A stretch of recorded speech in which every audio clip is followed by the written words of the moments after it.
Мен Күлпенова Нәйлә. Абай мектеп гимназиясының 10-ші сынып оқушысымын.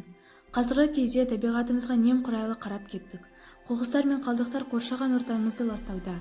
Интернет дамыған заманда неше түрлі ақпаратпен танысуға болады.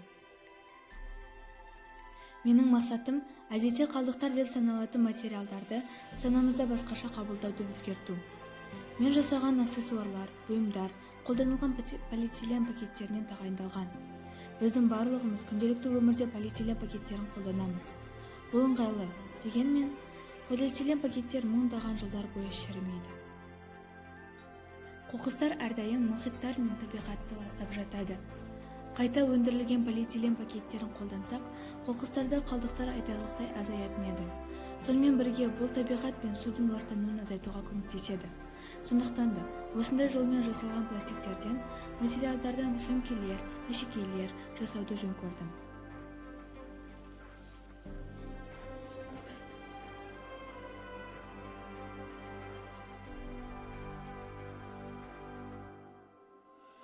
Бүгін мен кітап парақшасының арасына салатын бұйым жасаймын.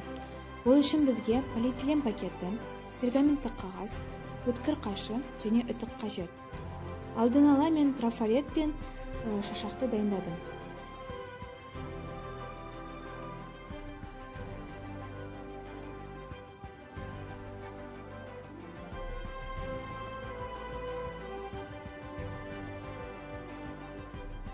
Бірінші пакетті керек түсін кесіп аламыз. Пакеттік бөлшектерінен бірнеше қабат жасаймыз.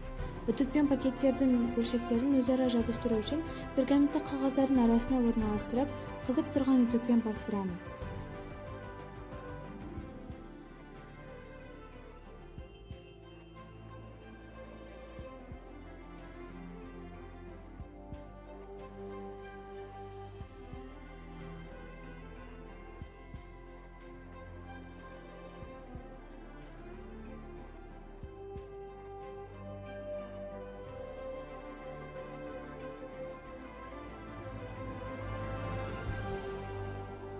Пакеттер пластик сияқты қатқанша бірнеше рет үтікпен бастырамыз. Пластигіміз дайын болғанда трафарет дайындаймыз. Мен дельфиннің трафаретін жасадым. Оны пластикке сыздым да пішіні бойынша кесіп алдым. Алдын ала дайындалған шашақпен безендірдім.